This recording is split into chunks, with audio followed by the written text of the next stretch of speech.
One of the joys of directing this show is getting to check in with some of our former students and help them to realize the value of sharing their stories.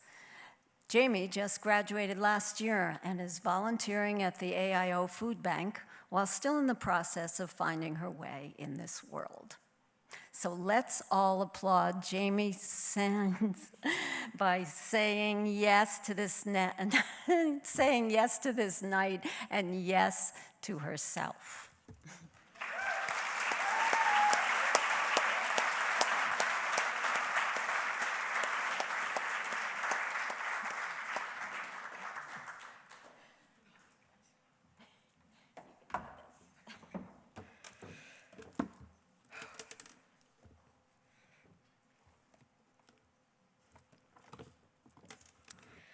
The first part of my life takes place in Massachusetts.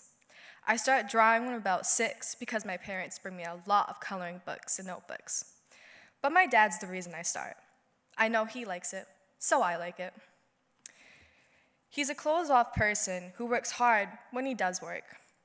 I love when he brings me to his jobs, landscaping, building houses, painting. We're really close, and I'm quite a daddy's girl. But when he gets angry, he hits me a lot. And he hits my mom a lot. I keep drawing and coloring to cope with the confusion. When my mom and father break up, me and my mom and my older brother all get kicked out because she can't pay the rent on her own. I stay with Dad on the weekends, with my mom during the week so I can go to school. Dad doesn't have his own place. He's addicted to drugs, and when I stay with him, I see things I'm not meant to see. One place he lives is a drug house for sure. I sleep on the couch because I'm too scared to sleep alone in his room. People crowd around the couch while I go in and out of sleep. It's a nightmare. Honestly, it wasn't bad, but I've had better sleepovers. My mom gets back with him and realizes what's going on, breaks up with him again, and saves me from being taken by the state. She always takes him back, wanting me to have a father figure. But they always break up, and that's okay, Mom, because I know you tried your best. At one point, we go to a strict shelter run by nuns. While there, I only see my dad in a parking lot nearby. Then we leave for a different shelter in the middle of nowhere. Great location if you're into being in the middle of nowhere. I stop drawing when things get too chaotic. The people at the shelter are really nice, though, and they're kids my own age. I make a really good friend that I call Pop-Tart. I can't remember her real name, but I'm pretty sure Pop-Tart became her legal name, so it's okay. The shelter helps my mom find a place. It's in a crumbling neighborhood, but I'm glad we got out of the shelter. She and I stayed there for a couple of years.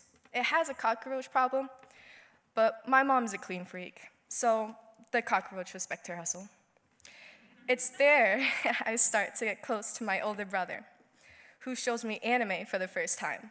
My fate is sealed. I go to a new school again. I'm shy and nervous, but I manage to make friends and start to love it. I get excited for high school, but find out it's not what I thought. I hate getting taken out of class with special help, so I hide it by being late all the time. Can't get taken out if you never show up.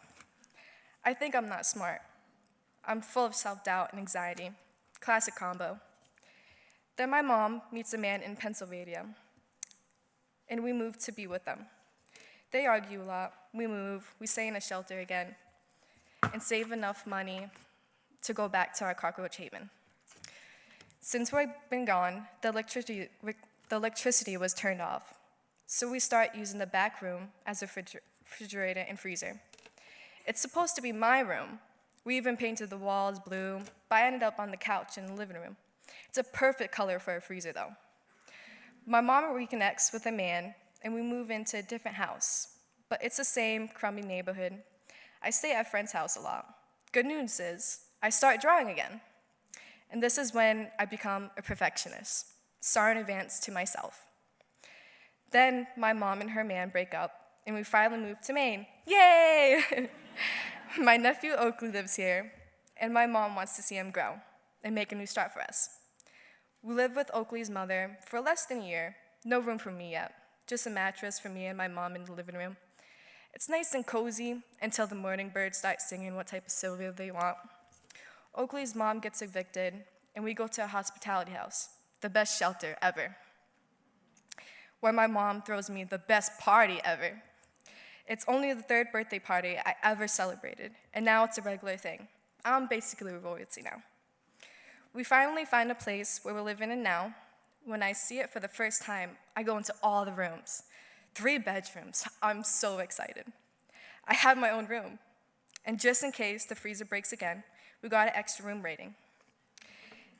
Even though I have my own room, it takes a while to get used to sleeping alone in it. At first, I sleep in the living room. My room felt lonely and I couldn't get used to a room that quiet. I stopped communicating with my dad and stopped expecting him to change, but I still care for him and wish him the best. After all, strength is forgiving others. I started getting into gaming. My brother and I get real close because of it. We go on FaceTime for hours and hours. Even though he lives in Georgia, I play whatever game he plays, following him like a lost puppy. That's when I start being my own person, finally figuring out what I actually like and who I am as a person. And I finally get into drawing again. I draw whatever anime or game I play. I take a notebook with me everywhere. At first, I'm not ready to draw from imagination yet, but I begin to change a little details from the photos I reference from. Around the time COVID happens, I start staying in my own room and decorating with all my drawings, stuffed animals, and anime posters. I'm quite a nerd, as you can tell. The room is really crowded now, with art and collectibles.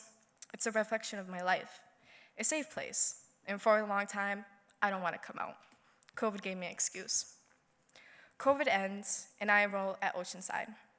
At first, I go every day, but in a couple months, I start to get really anxious and depressed and just stop going because I don't want to hide my learning problems anymore. My caseworker tells me and my mom about Wayfinder. My mom motivates me to enroll, and I finally say yes, but I have my doubts about ever graduating. For about a year, I hold on to my doubts and do little to no work. Same goes to my drawings. I begin to think I'm not a real artist. I take inspiration from other artists because I take inspiration from other artists and go into an art block. For a while, it stays that way. And when I do draw, I never finish it. Until Sydney, the best teacher ever, by the way, sets up workshops at CMCA to see artwork.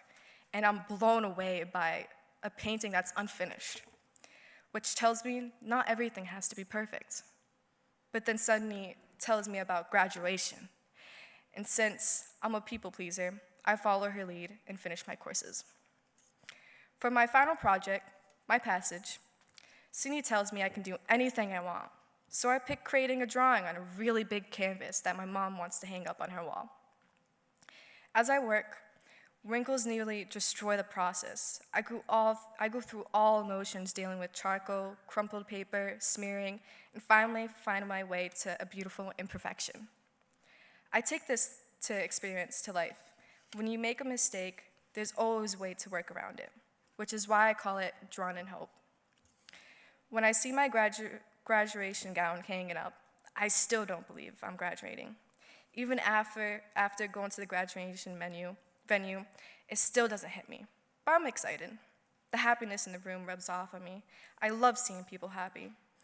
Hearing some of the stories at the last Finding Our Ways events really spoke to me. Seeing all the reactions around me made my heart go pitter-pat.